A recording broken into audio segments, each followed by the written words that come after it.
இன்றைய முதல் வாசகம் திருத்தூதர் பணிகள் நூலிலிருந்து வாசகம். அதிகாரம் 4 வசனம் 32 முதல் 35 முடிய.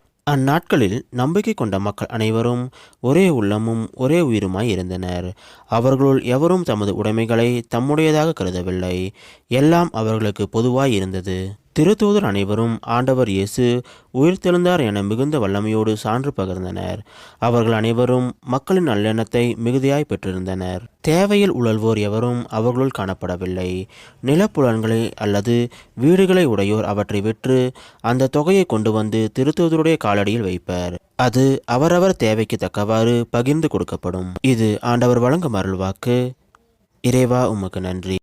இன்றைய இரண்டாம் வாசகம் யோவான் எழுதிய முதல் திருமுகத்திலிருந்து வாசகம். அதிகாரம் 5 வசனம் 1 முதல் 6 முடிய. இயேசுதான் மெசியா என்று நம்புவோர் அனைவரும் கடவுளிடமிருந்து பிறந்தவர்கள். பெற்றவரிடம் அன்பு செலுத்துவோர் பிள்ளைகளிடமும் அன்பு செலுத்துவர். நாம் கடவுள் மீது அன்பு கொண்டு அவர் கட்டளைகளை கடைபிடிக்கும் போது கடவுளின் பிள்ளைகள் மீதும் அன்பு கொள்கிறோம் என்பது நமக்கு தெரிய வரும். ஏனெனில் அவர் கட்டளைகளை கடைபிடிப்பதில் தான் கடவுள் அன்பு அடங்கியுள்ளது. அவர் கட்டளைகளை நமக்கு சுமையாய் இருப்பதில்லை. ஏனெனில் கடவுளிடமிருந்து பிறக்கும் அனைத்தும் உலகை வெல்லும். உலகை வெல்வது நம் நம்பிக்கையே. இயேசு இறைமகன் என்று நம்புவோரை தவிர உலகை வெல்வோர் யார்? நீராலும் இரத்தத்தாலும் வந்தவர் இயேசு கிறிஸ்து. அவர் நீரால் மட்டுமல்ல, நீராலும் இரத்தத்தாலும் வந்தவரென தூய ஆவியார் சான்று பகிர்கிறார். தூய ஆவியாரே உண்மை. இது ஆண்டவர் வழங்கும் அருள்வாக்கு. இறைவா உமக்கு நன்றி. இன்றைய நற்செய்தி புனித யோவான் எழுதின நற்செய்தியிலிருந்து வாசகம். அதிகாரம் 20 வசனம் 19 முதல் 31 முடிய. அன்று வாரத்தின் முதல் நாள். அது மாலை வேளை. யூதர்களுக்கு அஞ்சி சீடர்கள் தாங்கள் இருந்த இடத்தின் கதவுகளை மூடி வைத்திருந்தார்கள். அப்போது இயேசு அங்கு வந்து அவர்கள் நடுவில் நின்று, உங்களுக்கு அமைதி உரித்தாகுக என்று வாழ்த்தினார்.